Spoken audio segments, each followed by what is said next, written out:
And broadcast this. Okay. So again, welcome to the AFI third event of the year. We are delighted to have Joel and three very interesting speakers that he will introduce, he will moderate. So I'm just doing the very easy part to welcoming and saying hello to everybody. And Joel, as a member of AFI, as event coordinator and outreach, she's going to basically coordinate this event. One of our speakers is actually also AFI team member, Julie, but I will now pass it on to Joel to basically take it on. And then at the end, I'll come back just to wrap up and make a couple of announcements. Okay, so Joel, whenever you're ready, please take it away. Great, thanks very much, Charles. So thank you everyone for joining this session. My name is Joel Bothello, and I'm an associate professor at Concordia University. Not in accounting, I'm in management, but at least that's some skills in organizing and managing this session. And I'm looking forward to discussing this topic. This is an area which is actually very close to my own research and to my own interests. The interaction between us as researchers, as well as NGOs, and the usage of participatory methodologies. And so this is the idea that through interactions with NGOs or other civil society organizations and through the usage of these methodologies, that we can make our research more impactful and that we can, also contribute to these organizations that are doing research with important communities. So we have three wonderful panelists who are joining us today. And so I'm delighted to be able to discuss these issues with them. So Julie Bernard, who's part of AFI, and I'll ask them to introduce themselves as well in a bit. And Nelson Dueñas, who I had the pleasure of being on his dissertation committee, and Noomi Weinryb, who I just saw in South Africa a few months ago. So I'm delighted to see you all here. So I think as an introduction, I think what we can do is I'd like to ask each of the panelists to introduce themselves, and also I'd like to also ask them to discuss how they got involved with NGOs, grassroots organizations, or civil society organizations in their research. So just to flip things around, let's go in reverse alphabetical order, and how about we start with Noomi? Okay, I'm not sure that was wise because I can go on for a long time about this, but I'll try and be quick. So essentially my interest in NGOs, or in my vocabulary, it's usually civil society organizations or nonprofits, really comes out of my work before I became a researcher. As I was finishing my master, and it's a long story, but just in very short terms, I worked as the deputy director of a civil society organization for a couple of years, and that included reorganizing most of its programs. And I was also very active in fundraising, and I worked very much with big, independently wealthy donors across Europe and in the US. And this was the European organization, but I traveled extensively as part of that job. And that made me it just spiked my interest, but I always, wanted to go back to research. So when I came back to research with an organization studies perspective, which is my focus, I had all these issues related to the accountability of the philanthropist. That was my thesis topic. Like, if you were independently wealthy, who were you accountable to? And I think that very much was about that interaction between the funder and the NGO, and those in power, but not explicitly in power, and how that interaction works. So that's very much an accountability question also in that relationship, but also on the sort of next level in terms of the accountability of the funders themselves for how they influence civil society. And that's how I came into it, and I've been working with it ever since. Basically all of my work is on civil society in different ways, and I've looked a lot social media organizing since then, of civil society, and in my latest work I'm looking very much at oppressive regimes, specifically Russia, but I'm also looking at Ukraine now during the war and civil society organizations and organizing there. So it's been spanning a lot. I guess the theme that ties it together is money, the travel of ideas, the power to organize in face of different constraints, be it law and be it funding. And all of that has various accountability relationships in it. Great, thank you, Noomi, and I'm sure we'll have more opportunities to dig in further, given that we have until 11:30 EST for this. So let's go on to Nelson. Nelson, if you could tell us who you are, where you're based, and the type of work that you're doing, please go ahead. First of all, thank you, professors, for the invitation. Accountant, MBA and PhD. Currently, I'm working at Universidad Externado de Colombia, and soon I will be joining University of Ottawa, Telfair School of Management. And very briefly, the way I joined the NGO sector was because once I finished my bachelor's in accountancy, my very first job in the accounting industry was working as audit assistant of international development projects. My native country, Colombia, receives a lot of resources from international cooperation and development. And that was my first step into this field, and right away got very involved into issues of NGOs, auditing NGOs, and financial analysis and accountability to donors and beneficiaries of these international development projects. Okay, great. Thank you, Nelson. And last but not least, Julie, you could tell us about you and your work with NGOs. Thank you, Joel. I'm Julie Bernard. I'm a postdoctoral scholar at Ivey Business School.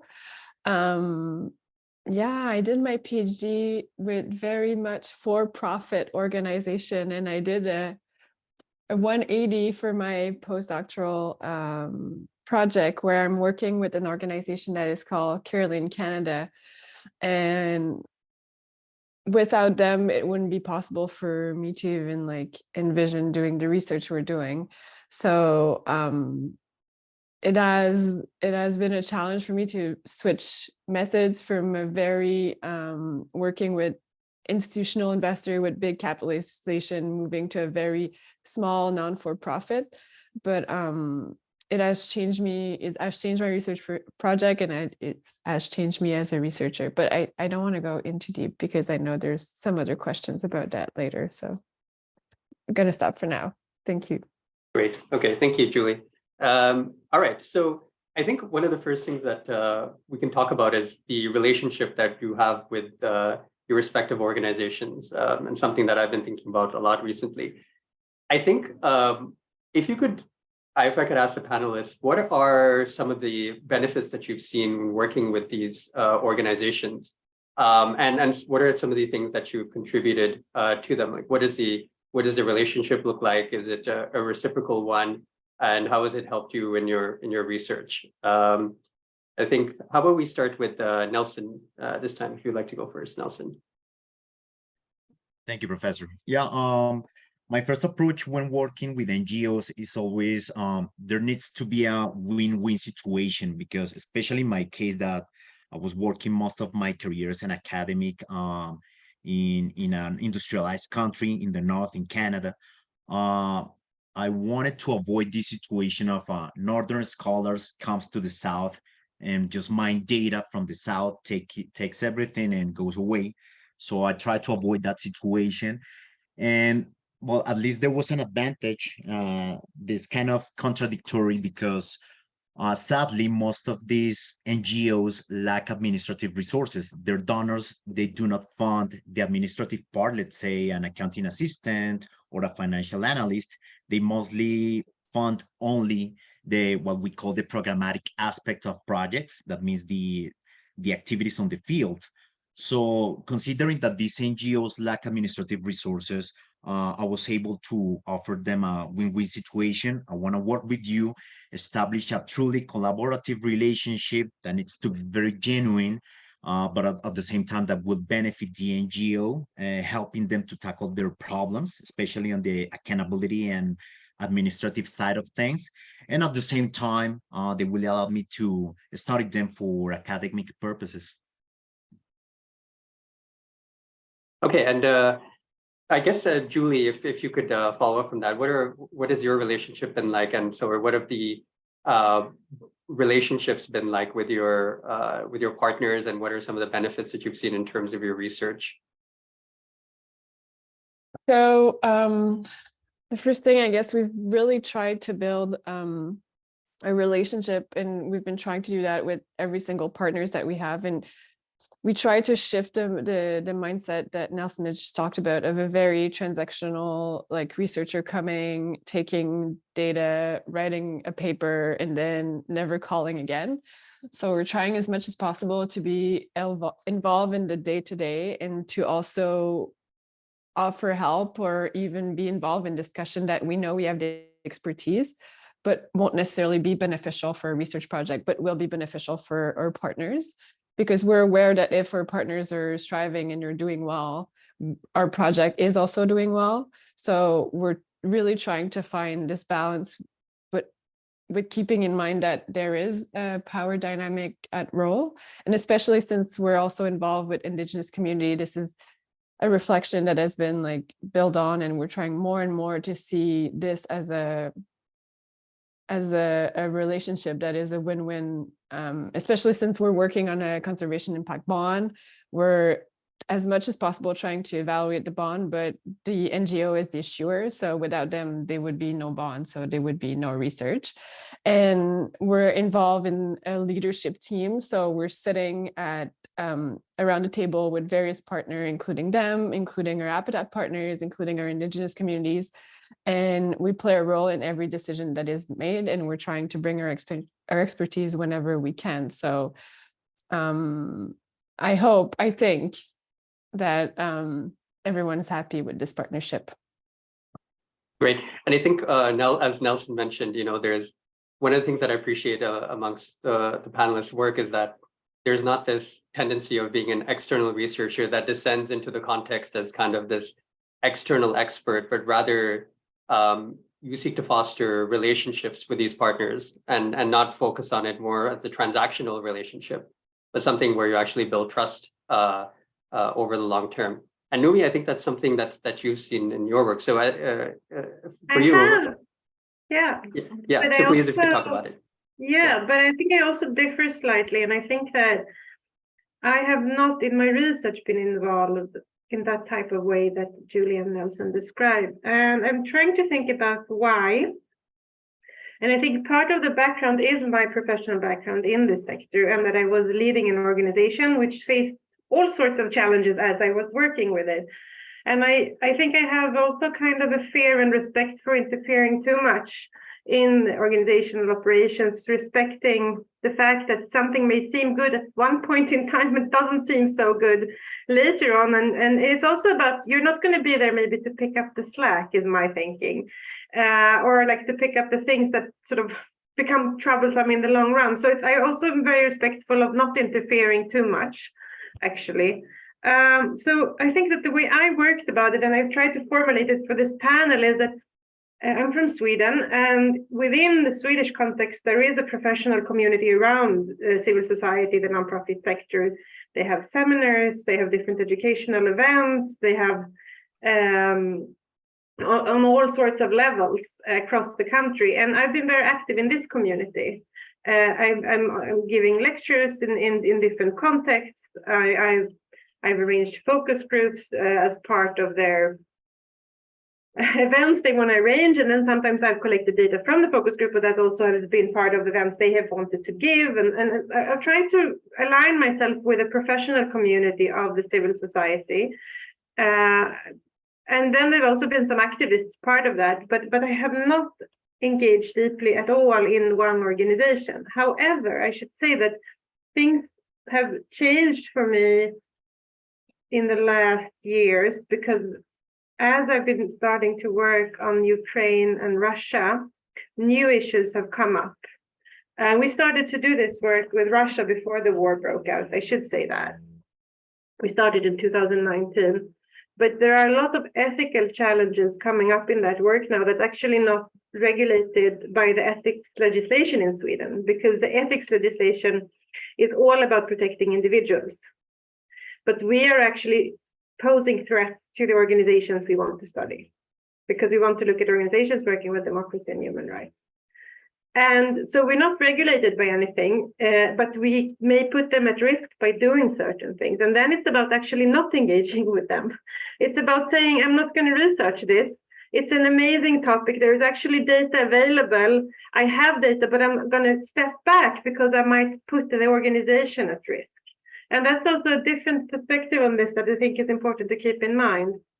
At the same time, we're also doing this other book on the organization of Jewish life and culture in Ukraine in terms of civil society organizing during the war. We have some amazing data, and there we actually partnered with an organization, my former workplace, Paideia, where alumni connected data for us, and they got grants for collecting this data. So we could then support them as the war broke out. So it was like a mutual sort of support idea. And then now we want to write a book on it, and we're struggling actually with how to write the book, in the sense that we have so much respect for this data, more than I've ever had for data set. I mean, that sounds funny, but on the other hand, we do need to put on our researcher glasses, it would say in Swedish, and use the tools of the trade, because otherwise it's also not paying respect to the data.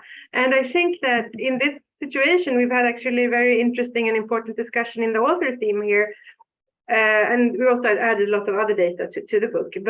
But how do you, in a situation which is so precarious, how do you, and I guess there's a power difference there. So how do you want to serve the community, but you don't want to overserve, I guess. I mean, I guess in a way it's similar to this about not giving advice and then you don't know where it's going to land. Like what does it mean to be kind and engaged? I think it's complicated, because you also don't know when you do that, if you give it leeway in terms of, I don't know, scientific rigor or whatever it would be. Like what does that result in the end for the subject object you're studying? So there's many levels to this. I guess that's my bottom line here. Well, I'm glad you touched upon that, Noomi, because one of the questions that I wanted to ask later is about the ethical considerations that we have in dealing with NGOs, grassroots organizations, civil society organizations. And one of the things that you just mentioned is that, when you're dealing with democracy, organizations that are around democracy, and in a situation like Russia, publishing this research or pursuing this research might put them at risk. So, and I think, there might be parallels with this when we look at, let's say, Julie's work with indigenous communities. And so I guess for my other panelists as well, given that Noomi's talked a little bit about the ethical considerations, maybe we can delve into that, given that it's a nice segue. Julie, can you talk a little bit about what have been some of the ethical considerations that you have in terms of your work and how you've navigated that? Yeah, it's it's not a straight road.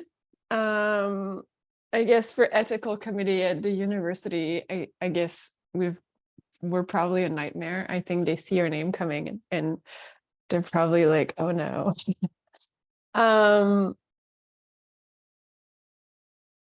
I think that me and my team, we've been learning by doing. I don't think we've been always perfect. And I think it's especially ethical consideration around Indigenous people, and especially in Canada. I think we are just starting to relearn our history.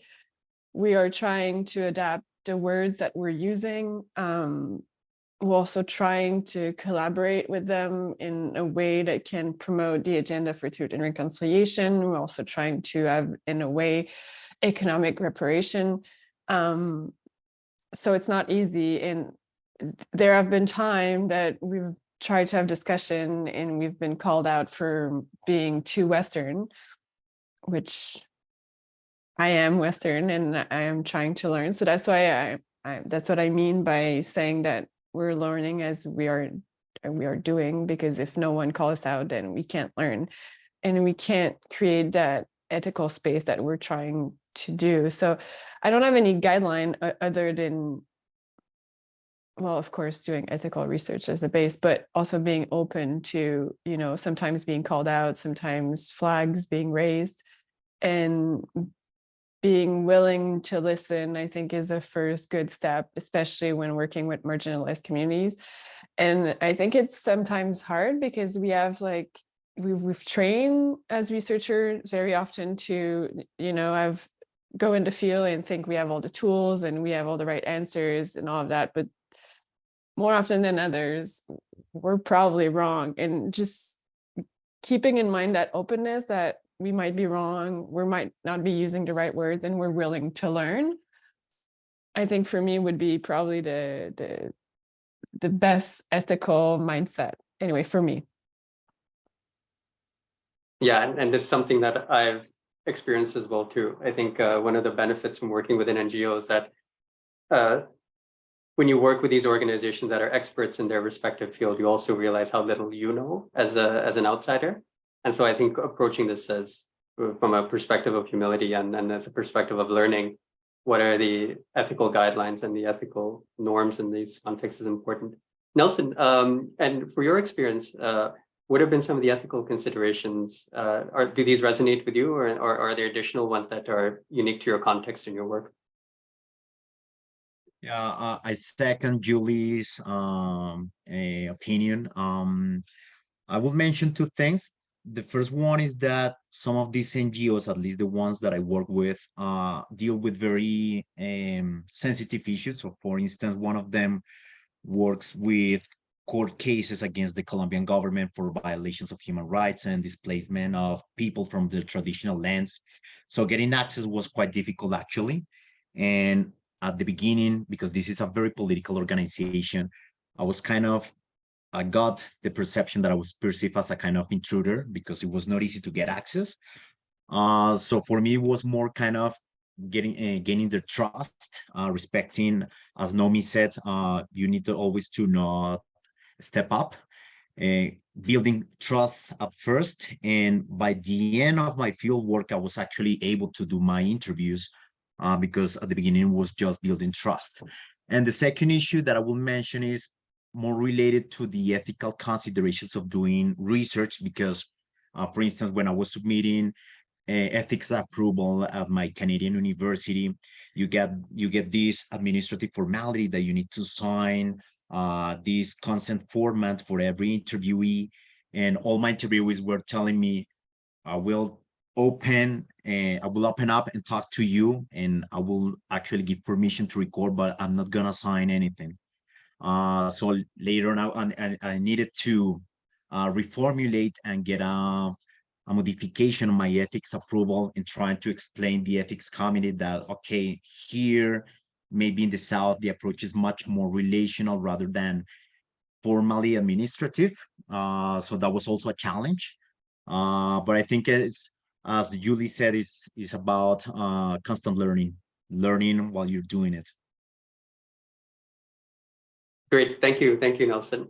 And I think this is something which flows quite nicely into my next question, which is that, the relationships that you build with these organizations.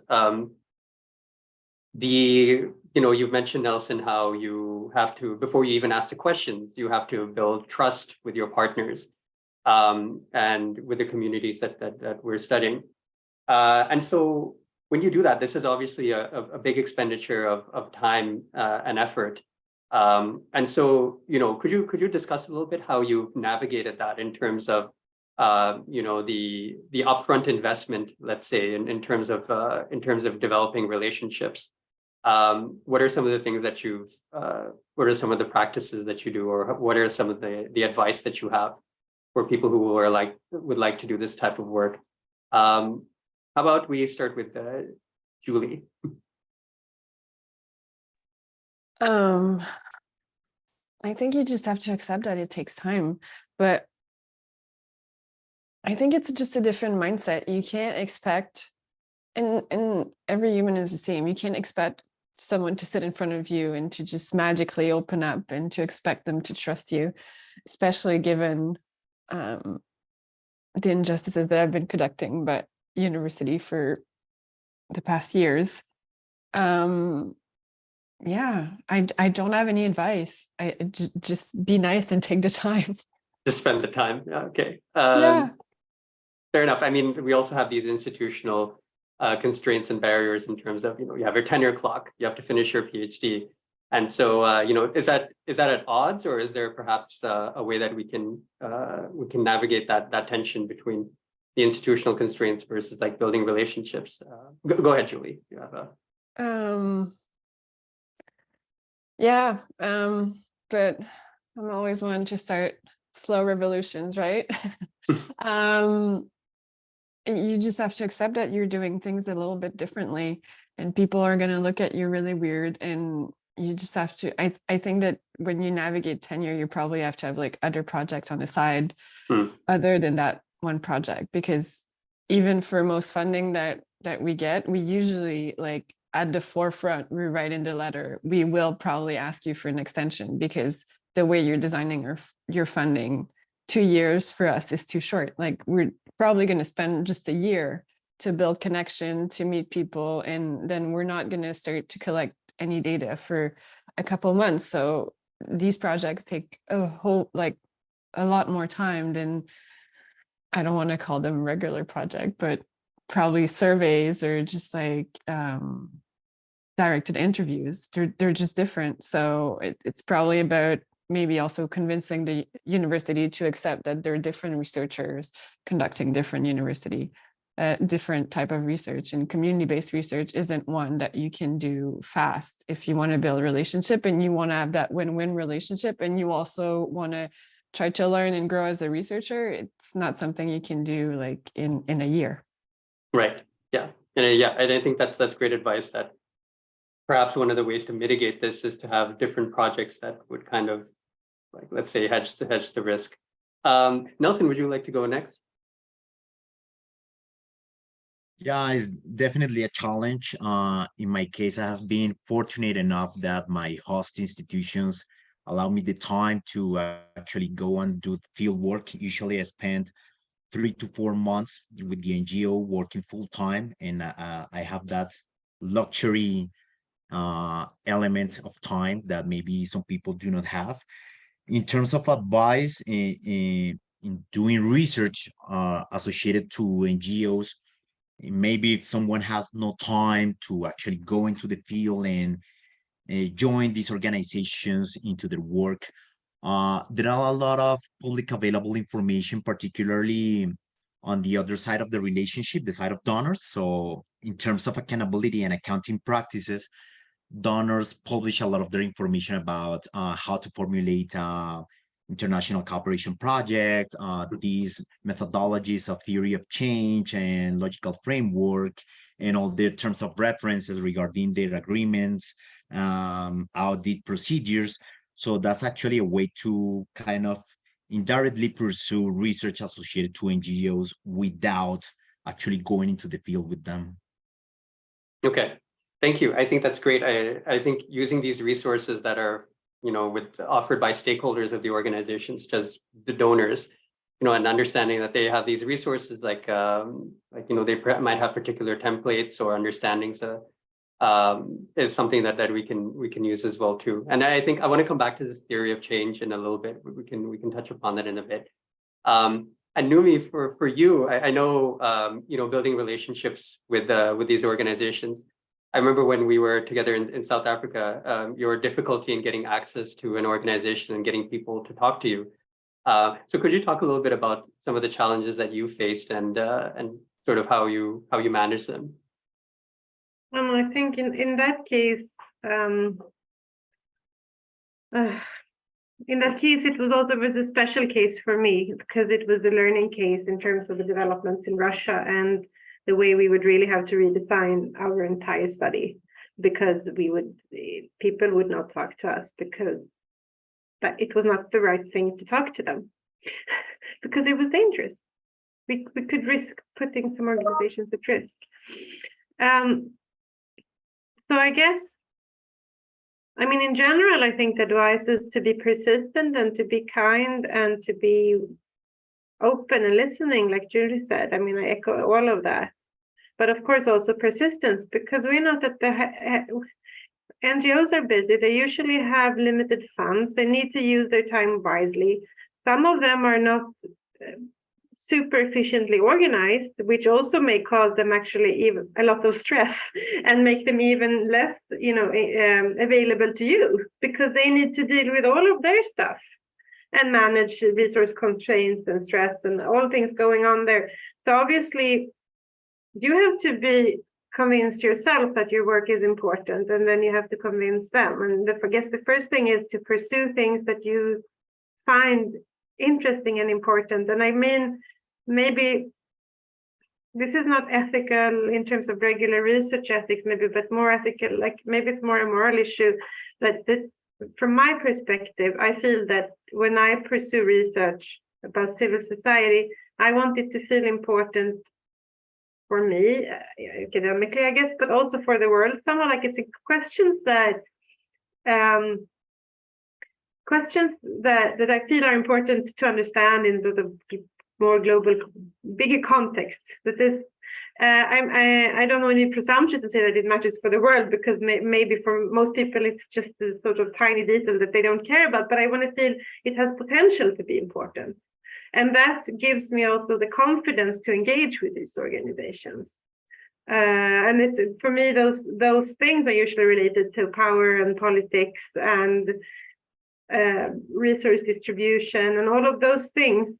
And also, of course, accountability in that context. And then when I see those things, and I think they're important, that helps me to feel, okay, I'm justified to do this, because that needs to be anchored in me. But then after that, I think it's all the usual stuff about snowball sampling, making people trust you, building relationships, referring one person to another, building trust in small steps. I mean, that's, I guess, not only valid for this sector. But I do want to reiterate that it's about building trust. And then I have not engaged in the same way as Nelson has, for example, and maybe also Julie, in one organization super in depth. But I do feel, and I think it's a conscious choice, because I do feel that it also comes with a big responsibility. There is a long-term thing to, I mean, it's not like you have a contract and the contract ends. So I think I'd like to maybe pose to you guys, like, what do you see the long-term engagement of that investment? Because I think that for me it's slightly scary, even though I also see that engagement can be deeply meaningful for an organization. But how do you limit it in time? Yeah, I think that's a really great question, Noomi. I mean, the idea of, you build these relationships, can you exit them, at some point, if you, or is this something which is kind of you're committing to for much longer than one might anticipate when you start this type of research? And I think one of the things that you brought up is important too, and this ties into the openness and the humility when we do this type of research. It's that, I think building relationships means that perhaps we revise our assumptions, revise what we're looking for in doing this type of research, because as the learning process unfolds, perhaps in order to build that trust, we have to change what we're doing and change what we initially came in with. So I think those are, it's great advice too. So touching a little bit upon this idea of impact, and, basically going to real partners and talking about the skills that one has to offer as a researcher. I'd like to shift to that a little bit. So, it's no surprise that as an academic community, like our focus is on publication in, FT 50 journals, like those top tier accounting and management journals, whatever might be the case.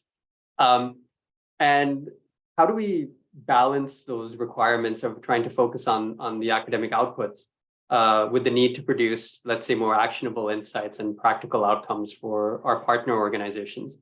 Is there a tension there? And if so, how have you resolved it? So, Julie, I'd like to start with you, because given your work with the conservation bond, I think it would be a good jumping off point to answer this question. So if you could discuss your work with that, as well as how it feeds into your academic research, or if you see that there's a tension involved there. So my work with the Conservation Impact Bond and the partner organization Carolyn Canada has been very rewarding in terms of like concrete impact. Like there's just something about like walking a project and seeing a landscape and, you know, seeing animals and birds and insects that are just like, you can see them, which is something we don't really like as much, like they're not as tangible in management. Like sometimes we do graph, we measure things, but it's not as concrete as seeing like a landscape being restored. So the impact has been really rewarding because it's very tangible. You can see in the app partners, it really changes their practice to just be able to access that funding.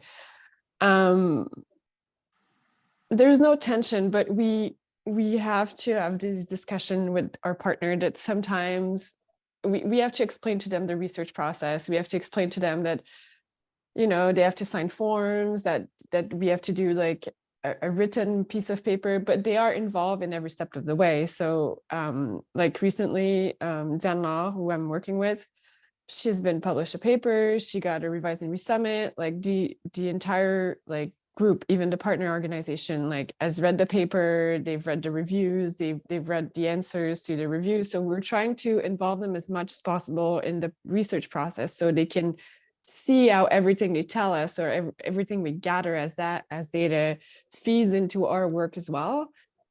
And they can also tell us, like, since we're writing about their organization and since we're writing about the bond, they know better than anyone the data as well, because they were there when we interviewed them. They were there on the ground as well. So we're trying to make it as much as possible a win-win, even though like for them, the paper seems weird. And when we try to explain the publication process and now everyone is a volunteer and the reviewer are voluntarily not being nice, criticizing our paper, and then we're voluntarily putting our paper behind a paywall is odd for a lot of people, but we're trying to make sure everyone is involved in every step of the process, research or like the more practical community base.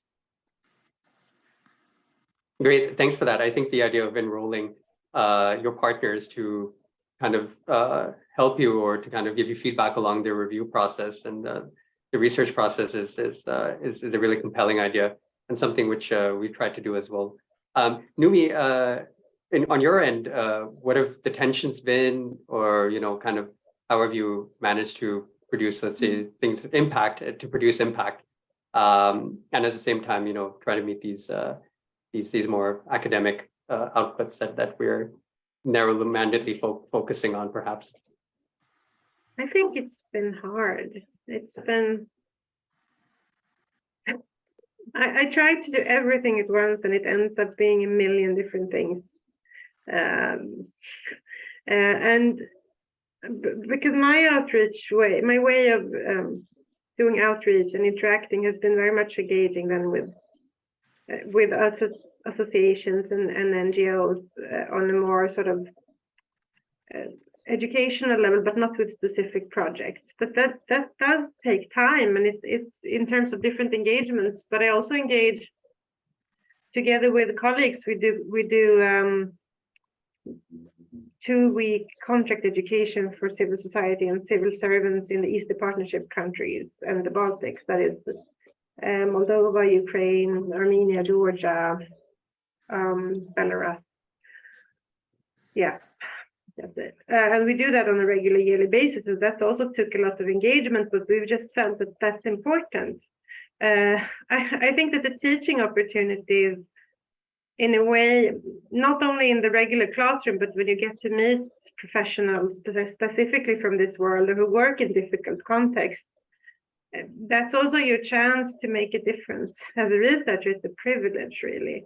But it takes time, and it takes time from the time that you sit with your papers that you aim for a high-ranked journal. Obviously, it takes time, but it also, like in the actual teaching, but it also takes mental time. Like we had a 1-week alumni event in Kiev in November 2021, where we gathered 40 people for a week. It was an amazing event because we had not been able to meet during COVID. And then a few short months later, Ukraine is invaded and all that world disappears, and we're deeply engaged in the field. And then there's like all the process of somehow being there for the people you're engaging with, which we not were able to be in an adequate way at all because it was too complex, but we really tried. Maintain those relationships, try to do something. Like every relationship you build, I guess that's what I'm trying to say, is an investment, and you want to keep that, and it's an emotional investment, and I think that also takes time, and we rarely talk about this. I know that it's fashionable to talk about emotion in organization studies nowadays in different ways, but we as researchers also engage emotionally, and I think even more so when we do this type of research. And we don't, I mean, Joel and I, we were also talking about it with relation to the work you do, that it takes a lot of soul searching, and there is little time for that. Actually, there is no time for that, because somehow maybe you can put the, you know, the events you do or the teaching, you can put that as like, maybe you engage with the community, maybe your university cares about it, but the other stuff, you just need to deal with it. And I also want to add to this, because we all speak about NGOs and civil society in a very respectful and benign way, but there are of course also elements of this sort of third sector that are very non-democratic, anti-democratic. I mean, there are also topics in this sphere of society, if we think about it as a public sphere, the corporate sphere, and the sort of third sector, that are very challenging if you embrace democratic values and human rights and, you know, you're for liberal democracy. And that takes a high emotional toll to study that, even higher, I would say, because you see things that are very difficult. We were studying now online activism during COVID. It's a long story, but as I was cruising the internet, looking at stuff, I came across some very deeply emotional, disturbing content in certain right-wing circles, etc. You need to deal with that. I mean, if you want to look at stuff, you need to deal with it. But then you need, I guess that's why I'm more for having some kind of a distance to all of the data in a way, because it's complicated. And especially when it's born, in Swedish you say it's idéburet, there are ideas running behind it. That's what's the common thread in the civil society work. Those ideas are complicated, and it's hard to know what's going on behind them also sometimes. Right. I think one of the themes that's come up from both you and Julie is that there's a strong emotional component to doing this type of work too. I mean, Julie talks about the joy and the thrill when you look at like trees growing and you actually walk in nature, and this is the type of work that this facilitates. And you talk about the fear when you just realized that you were in Kiev a few months before war broke out, and I think there's a strong emotional component there too. Nelson, is that something that you've seen as well in your work in terms of driving this process? And also to come back to the question, do you see that there's a tension here between the type of practical impact that you're doing, and let's say also the emotional work, if we can add that in, versus like more some of the rational, traditional, like the rational minded, like focus on like publication, etc. So if you could talk about that too. Yeah, definitely the emotional aspect is there. Especially these organizations that are highly political, and their social mission is very attached to what they do. So sometimes it feels that when you're joining them in the field, you need to share that commonality of objectives and interests. So that's definitely a must. And in terms of the practical outcomes, at least in the approach that I use, is I try to advance on both fronts, on both the academic paper or the academic output and the practical outcomes that benefit the organization. So it might be to small things that you do routinely, like for instance, when I support NGOs, I mostly do on the accounting and administrative side. So for instance, I have a look on their chart of association or their bylaws. So that helps them to have a third eye on their processes, their policies, procedures. And I usually give them recommendations, or for instance, I can help them with pre-audit revisions to make sure that when the external auditor that the donor sends, they don't get into much audit findings, because we do a pre-review of their entire accounting records and the expenditures and budgeting processes. So that's the practical outcome per se. So helping the organization to reach their objectives, at least on the administrative side, because maybe on my case, my work is a little bit different from Noomi and Julie, because on the programmatic side of things, the political work, obviously they are the experts, and I have no voice or opinion on that, because I mean, I have no knowledge to add to that. But at least on the administrative side, I definitely can add I will call it like a sort of a consciousness or awareness on some things that they don't see, because they are caught up so much into their day-to-day work that sometimes they don't have the time to look at and review the processes, or where may they have bottlenecks. So in terms of the practical outcome, that's the main benefit for them. Great. Thank you, Nelson. I think, and that also ties in really nicely. Like it just flows from one question to the next. This is great. So I really like this idea that you talk about what you are specifically bringing as an accounting professional, as an accounting researcher to them. You're helping them deal with the administrative issues within the organization. So you're applying your skills directly there. So I'm wondering, as kind of a follow-up to that, what are some of the other competencies and resources that we benefit from as academics that we can bring to our partner organizations? I guess we can explore that a little bit further. Should we go with Noomi? Would you like to talk about what you've been able to do in this area? What I've been able to bring, I think I've been able to elucidate larger trends that have been relevant for them, and to talk to them and engage with them. I've been doing focus groups at their events and their educational sessions. I've been able to just give them a chance to talk and listen to them and make them reflect on their practice, which they don't rarely do. So I guess I legitimize them taking time for that. But I think in general, Nelson's example is an amazing example of helping out, because it's very concrete. But I would be curious, if you study accounting and you engage with their accounting, do you study your own engagement with that? I mean, yeah, that would be a follow-up question for me to Nelson, but I don't know your focus, so I can't ask specifically. But I think drawing out trends and allowing them to talk and reflect has been the main thing I've been doing. I have not done direct organizational consulting because I'm really scared about that, since I worked as a deputy director and reorganized an entire organization. So I have the deepest respect for that, and I left that to pursue an academic career. It was a conscious choice. Well, it's nice that you can talk about the fact that, you know, through the process of becoming a researcher, I think you also develop the competence and the skill to be able to take a step back and to, let's say, assess as an outsider, or to help elucidate, as you mentioned, an organization in their day-to-day activities, and help them to perhaps, you know, reflect upon what they're doing. So that I think is a very important competence.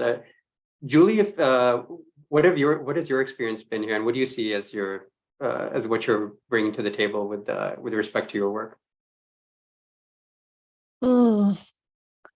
Well, we've been mainly involved in like the evaluation of the conservation back. Well, when they identify us as the many partners, we're usually targeted more around the evaluation. And I guess because Danlaw is from accounting and I'm from management as well, I'm also an outsider like Joel, not in accountancy or accounting.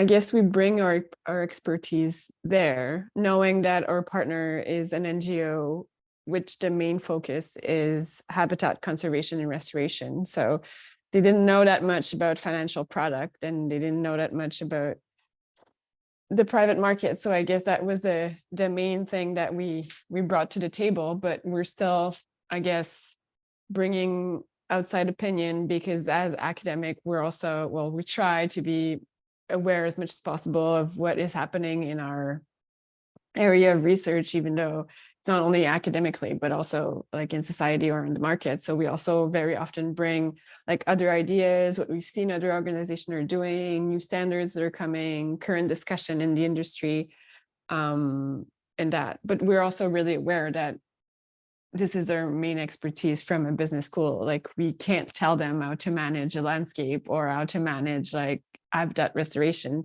So I think it's really nice that all the partners, when they come and sit at the table, everyone brings in their own expertise, and it's the diversity of expertise that is around the table that makes the projects so unique.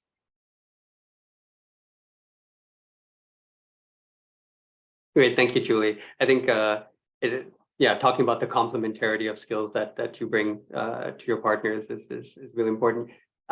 Nelson, I know you've answered this question to a little bit, but is there anything else that you've had in your experience where you feel that you've contributed beyond, let's say, the administrative involvement?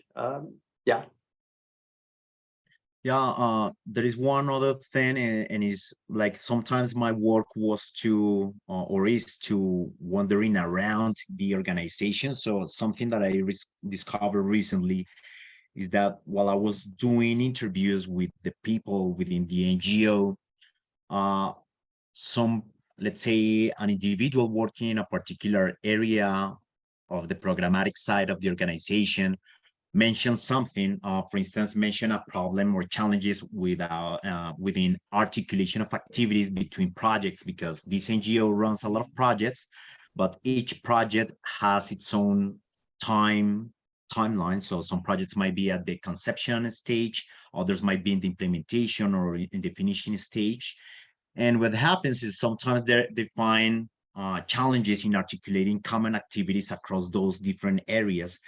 And what I found is that sometimes people identify problems while trying to articulate those common activities, but high-level management is not aware of those problems. So when I was doing the interviews, they mentioned those problems that high-level management was not aware of.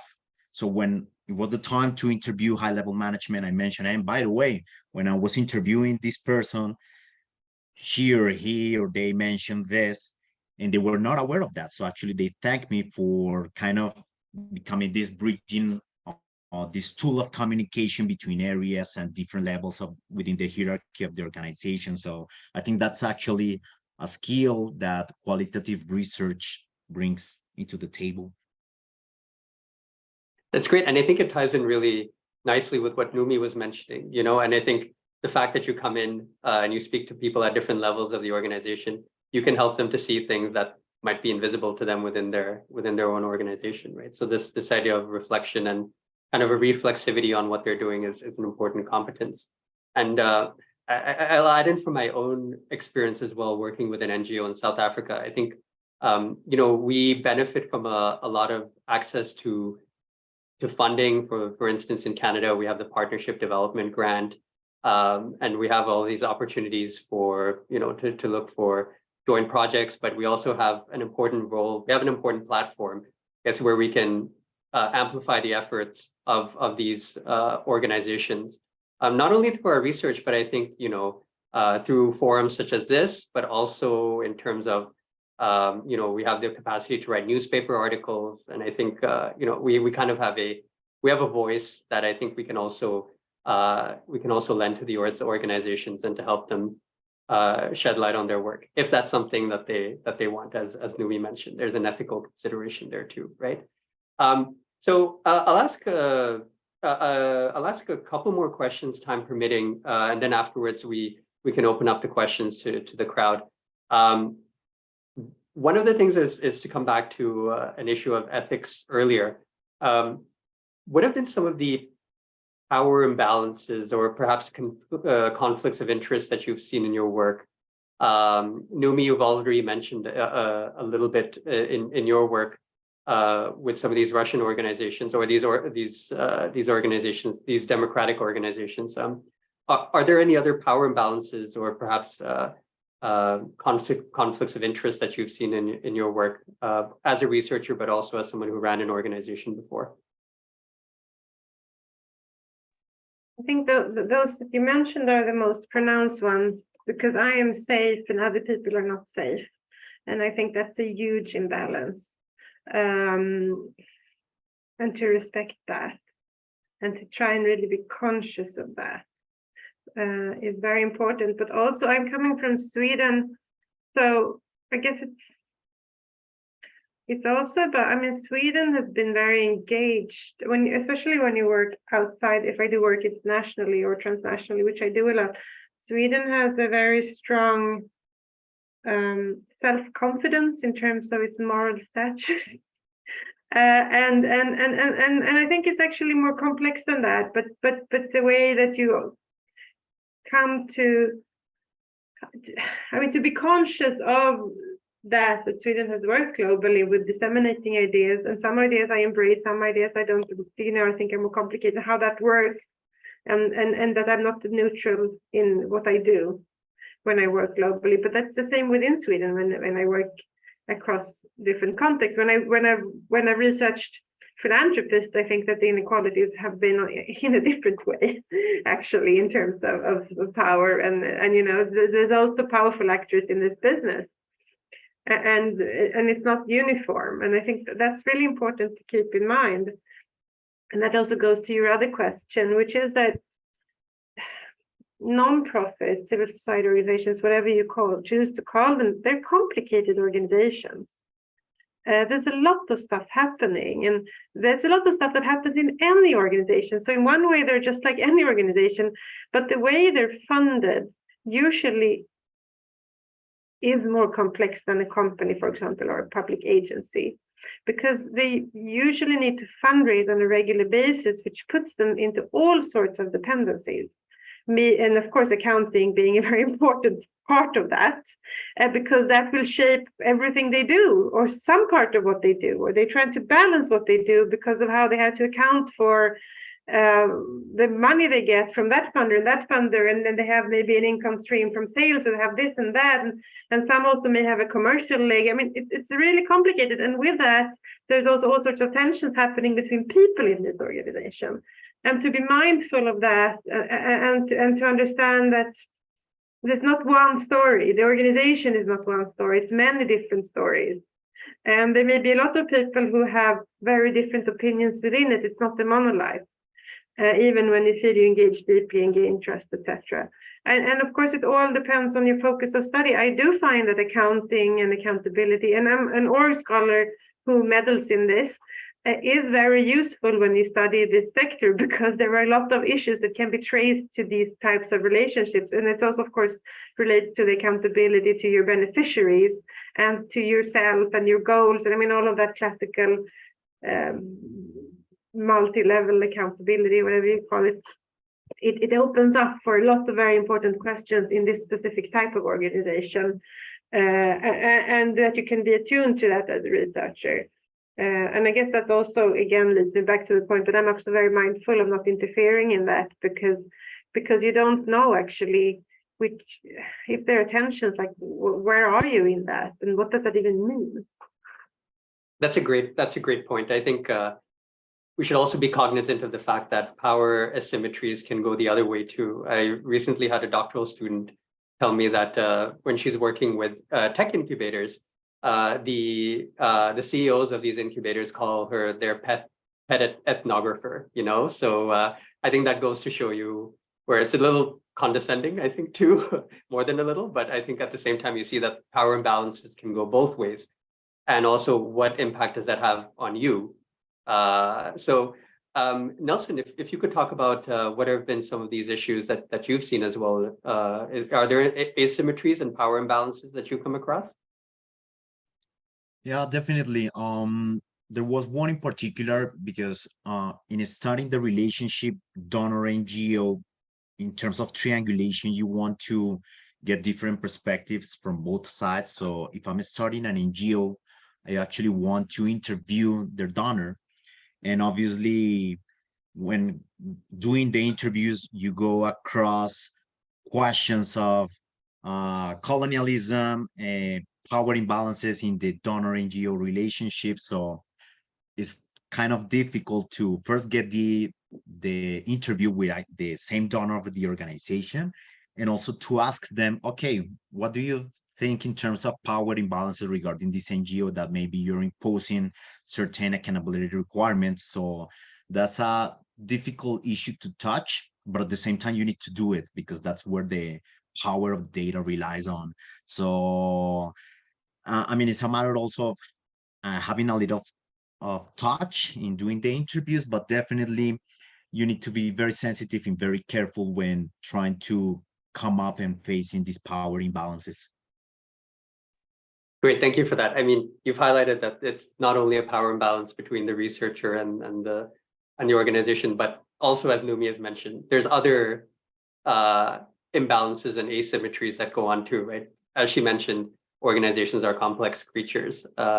Julie, how has your experience been, especially given that you were working with Indigenous communities? So. Yeah. I guess there's been tension, but there's like, I don't think they're limited to the fact that it is a context of researcher participant. I think that the power imbalances, especially in Canada with Indigenous communities, are larger and bigger.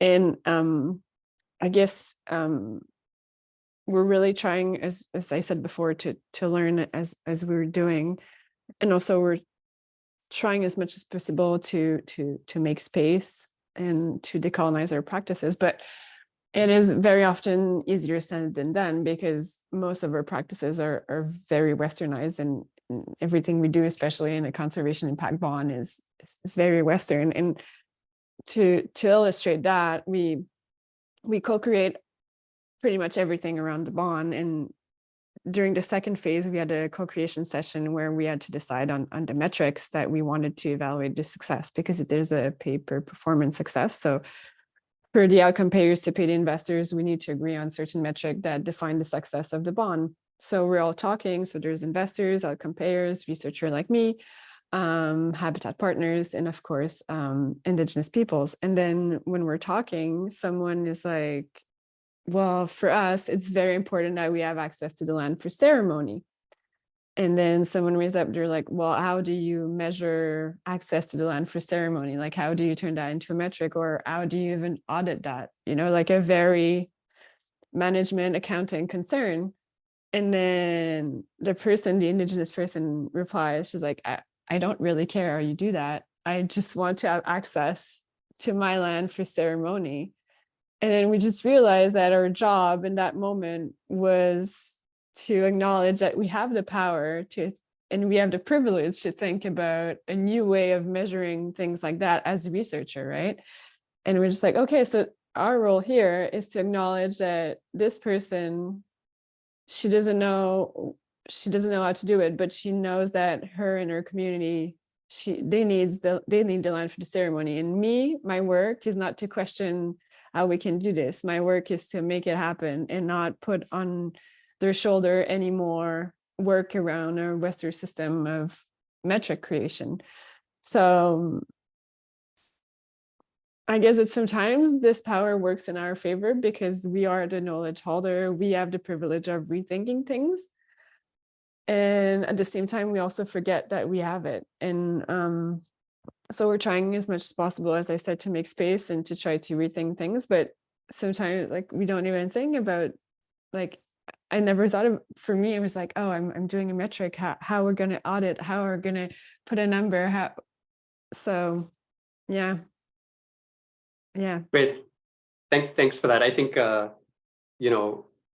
being reflective of that and being reflective of the fact that there is perhaps a power asymmetry, or perhaps there's a way that we think about these issues that could dominate the conversation, and being reflective of that is important too. And I think it's nice that you look at the incommensurability potentially between different parties and say that actually, you know what, it's an opportunity for us to rethink how we do things. I think that's great. Okay, I want to leave questions. I have additional questions. I could nerd out about this with you for like the next few hours, but like I think we should probably leave it to some of the audience members. So if there's members who are participating right now who would like to ask a question, you can add it in the chat box, or you can raise your hand and we can take the questions, and you can identify. You can just quickly say who you are and what your question is. So I'll open it up if anyone has questions for our panel.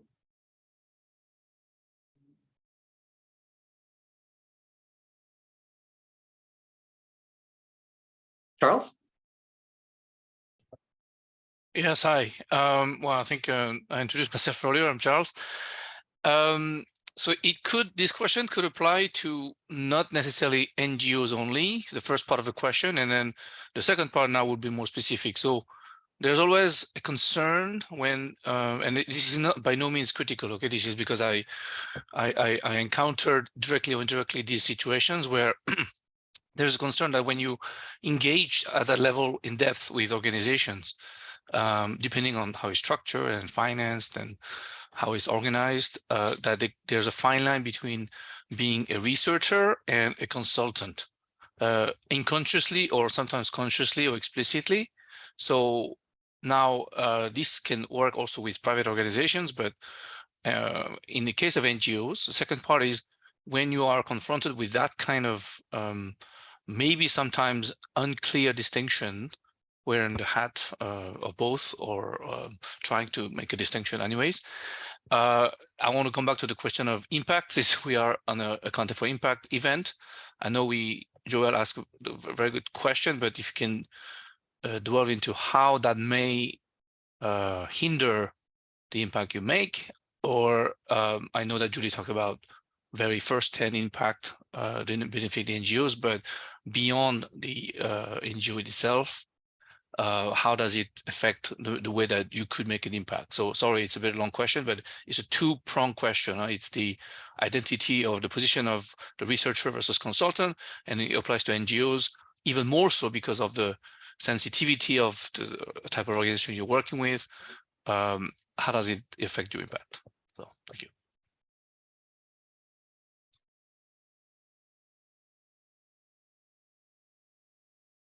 So who would like to start? Shall we? Nelson, thank you. Well, I'll jump in. I think that also when you're working with NGOs, also you're kind of tying your own relational capital to the one of the NGOs. So I'll give you a particular example. The NGO that I'm working with right now, they're looking for new sources of revenue and new funds and new donors. And since I'm also very close to the international development sector in Canada, they were not actually very aware of the funding opportunities that they come from North American funders. They mostly work with European funders.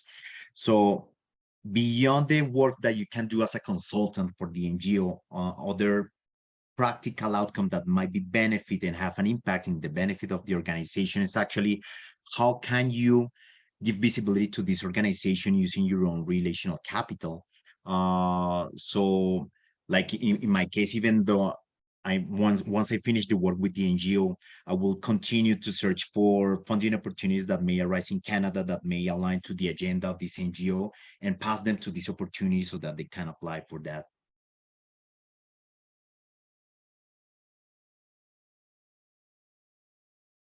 Julie or Noomi, if you'd like to. I can go. So I think I've been kind of clear about trying to separate these things, and I think maybe I stand out there.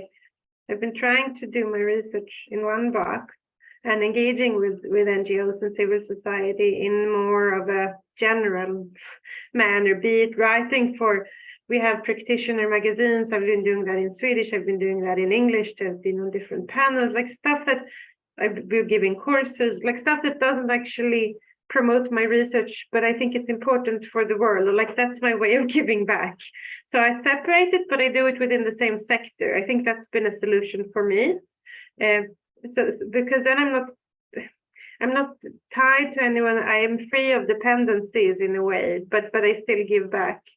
But I also think in my private life, I've tried to be conscious of engaging in civil society in different ways, because I think it's like to practice what I preach in a way. And I've mainly been doing that through my children, engaging in different things where I feel, okay, maybe I can contribute here, because I also feel it's an important thing to do. I should say that now I'm starting to do work in South Africa a little bit, and I think that does pose different questions to me. because it's more. It's further from my past. It's further from my past work. My work in Eastern Europe, I've been engaged in that area for 20 years. So it's not. It's even though I don't come from there, I feel I have a much more understanding. And so when I do this, I try to do it in the type of organizations. I'm now looking at incubators, non-profit, for-profit, and their donors, where I feel I have knowledge that I can then engage with and make the discussion important for those I speak to. Again, making them see things in their practice. But then I do that by choosing types of research where I also already have some knowledge in the field. I know a lot about donor dynamics and accountability and these types of interactions and fundraising. And so I choose to do my work in a field where I can also give, so I don't come blank. And I guess that's also about reading up. When I'm doing my work on Russia, I do it together with somebody who is originally from Russia. And I think that person is very mindful of that whoever does research in Russia who isn't from Russia and doesn't have enough respect for doing that research is problematic. We have a lot of discussions about that, and I've been very educated through those discussions. And I learned together with her, and I think that is fine. But and she thinks that is fine, which is most important. But that sensitivity in terms of your own ignorance and maybe not just stepping into, I mean, as a PhD student, you do step into the cold water. I mean, at some point in your career, you have to do that. But from that point, if you can segue your way to areas of interest, then you'll also be more competent and a more, I think, insightful, and maybe you can also make more ethical choices because you know what you do, and you can change directions, but you have to somehow know and be mindful. So I guess that's coming back to Julie's points, really. Julie, would you like to follow up from that? A lot has been, I guess for me, like, I know that we have a very delimited sandbox where we intervene, which prevents us from being a consultant, from being a researcher. And every time we felt that we might be stepping outside of that, we asked the organization to hire a consultant to do that, to make sure we weren't the one doing that consulting job, which so far has been working really fine. And I guess the working with them has probably pushed us to even rethink our impact, because I've been talking about how we see more tangible differences on the ground with landscape being restored. But it also pushes us a lot to think about how we talk about our research, and thinking more and more about the fact that if we only, not saying that only writing a paper is not enough work in itself, that's not what I'm saying, but it pushes us to think that more likely the people that are doing the work on the ground, they will never read that paper. So we're always thinking, oh, if we write that paper, then how are we going to make sure that the people we work with, how do they have access to this information? So we've been probably doing extra work by writing practitioners report, or doing events like this, or getting involved in organization like Accounting for Impact to make sure that we discuss the importance of disseminating research. But I don't see it as a limitation. I guess it's just a lot more work, and making sure we're not turning into consultants. I want to add one more thing there that I forgot to say, because we haven't spoken about it, and that's the media. Because there is, of course, also the way of having an impact by being present in the media, like the mainstream media. And I guess in a smaller country like Sweden, that would be much more accessible than in a bigger country, I imagine. And some colleagues around me are very, very active in the media, in the TV, in major newspapers, commenting on all sorts of stuff. And I've consciously chosen not to do that.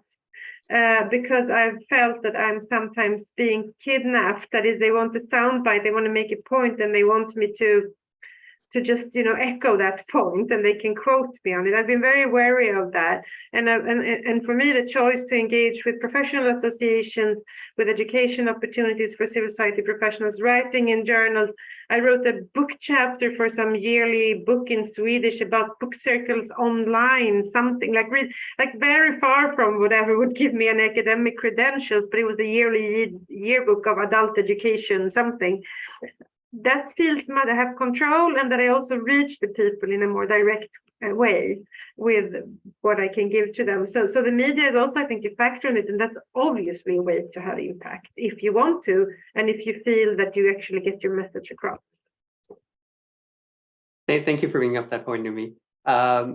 So we have a couple of questions. Ahmed, we'll go with you in a sec, but I'd just like to mention a question which was raised in the chat box. This was written by Jorge Suarez. So he's asking the question, during your time researching NGOs, what curiosities have you found in the process, the variables, concerns, people, practices? I guess what are some of the peculiarities that you've discovered? And I'll leave this as an open question to whoever wants to answer. I don't think everyone needs to answer, but we can get to other questions. But if you found things which you are peculiar or idiosyncratic, what were they? I can answer quickly, but for me, it's the ideas, the way that ideas, rather than profit, for example, or politics in the public sector run, the ideas are somehow dictating what's going on. They don't dictate everything, but there is an ambition that they would. I think that the funding, the complications of the funding, the fundraising, the funding streams makes them interesting, especially then from an accounting perspective. And then that adds to it also the bigger accountability picture, because you're accountable in so many different directions. And I think that makes it very interesting because there's a lot going on. I will mention the difference that while doing qualitative research with NGOs, and at least in the Colombian context, you become more aware of the difference in the interpretation of the notion of formality, because in a Western setting, formality becomes the signature of the paper and the documents, while, for instance, the work of these organizations do, let's say, a meeting around in a communal pot, having lunch in a very rural environment is also a very formal setting for them, but maybe it doesn't fit into the Western standards. Also, I bring another example in dealing with the negotiation of peace agreements with guerrilla groups. So sometimes they were in neutral territory, and the administrative receipt for the particular expenditure that needs to be put into a project to be funded by the donor needs to be signed by the authority in the region. And in that case, the authority in the region was a guerrilla commander. So they actually needed to get a signature from a guerrilla commander to actually make that particular expenditure valid for the purposes of the project. So I found that very interesting for accounting purposes. Wow, that is pretty interesting indeed. So getting a signature from a guerrilla commander. Great, thank you for that, Nelson. Julie, I don't know if you have something to add, or we can just go to Ahmed if you unless you have something which struck you in your work. Well, quickly, for me, two things that struck me when I started this was the perception of time, which are very different from different groups. So, of course, when I was talking with our investor or our compayer, we were always talking in like fiscal years, right? But when we talked with our habitat partners, they were always talking with seasons. So it was like trying to bring these people that had a very different conception of time, and also to talk to each other to agree on a contract on when to pay, so the habitat partners could have their funding for the season, so the outcompayer and the investor could get everything in by the end of the fiscal year, was definitely something. And we never noticed, because we're very often with each other, how we have like a specific way of talking about things that other groups don't have. So sometimes we had to take like a moment to learn to talk and speak to each other with a common language. Thank you, Julie. All right, so we have a question. Ahmed, thank you for your patience. What was the question that you had for our panelists? Yeah, actually, it's a combination between like question and comment as well. Like talking about the asymmetries. Actually, I found first. My name is Ahmed Abras. I'm lecturer in accounting at Sheffield University. I'm interested in the topic of NGO accountability. So talking about the asymmetry, I believe there is like too much asymmetry between we as researchers in Europe or North America, like those Western universities, and the East or the third world, like NGOs. This is what I faced. Like I'm originally from Syria, and I left Syria to do my PhD, my master and my PhD in 2011. It was the start of the conflict there. And now I'm studying those NGOs which emerged in that context. And I can see there is a gap. Okay, I'm originally from Syria. I know the culture. I know how they think. But there is still like a gap because I didn't live during the conflict period. So I believe like for those who are doing the research in some universities in the West, there is a gap between how they think and the reality in the third world, if we can say. And maybe here Nelson like can provide some insights about this. Maybe he faced something about that when he talked. My understanding is that you did your PhD in Canada, right? So any like gap you felt while you were doing your PhD in Canada when you were talking about those NGOs in Colombia? I believe there is gap. Like, yeah, if there is like any chance to give us like more insights about your own experience in this regard. And also in terms of the asymmetry, there's also asymmetry between the funders and NGOs and local communities. There are like asymmetries between international and local NGOs. Like there are like many levels of asymmetries. It's long discussion, I believe, but yeah, this is my thoughts. Yeah, thank you for your question, Ahmed. I will mention briefly two things. The first one is that doing research in the Southern context and then mobilizing that research in a Western context sometimes becomes double work because starting from that, you need to translate your transcriptions and writing your papers in a different language from the research that you were doing on your own setting becomes much more work. And so that's kind of a gap in the sense that you mentioned. And the other thing is that, as I mentioned before, related to the ethical process and getting ethics approval in Canada, ethics approval is very judicious, or it's very strict, and trying to sensitize the authorities in the ethics committees regarding the type of research that you do and how do you deal with these organizations and how sometimes getting formal consent goes beyond getting a signature on a paper. So that particular aspect was challenging. But definitely, I think we are, every time that we're getting more researchers into these topics of NGO accountability, now that you mentioned that you're very interested on it, this actually help us to kind of close the gap and to create more bridges between those different contexts. Sorry, if I can add here something about the ethical process, the ethical approval process. I believe like some ethical procedures and ethical approval measures, they don't make any sense for local NGOs in some countries. And this is what I experienced actually, especially when we talk about, for example, in some universities, you need to prepare like a consent form. They need to sign it. And when you provide this consent form to the interviewee, they will feel like, okay, why I need to sign this? They feel like afraid. They don't feel comfortable to continue the interview. It's again, we know that it's something for the procedures and it has no like legal implications. But in some countries, if you sign on something, there is something serious. You know, there are like barriers, as I mentioned in my comments, in terms of the ethical issues.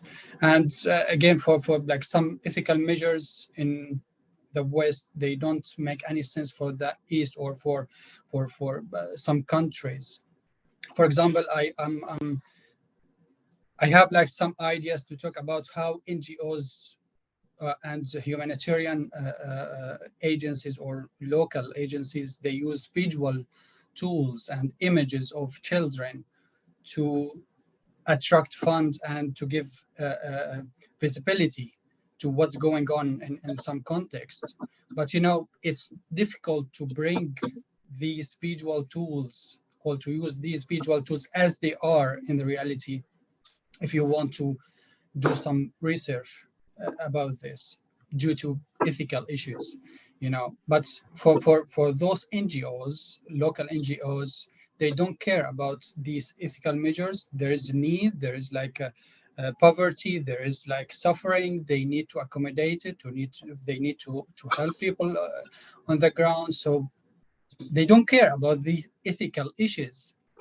So it's problematic, yeah.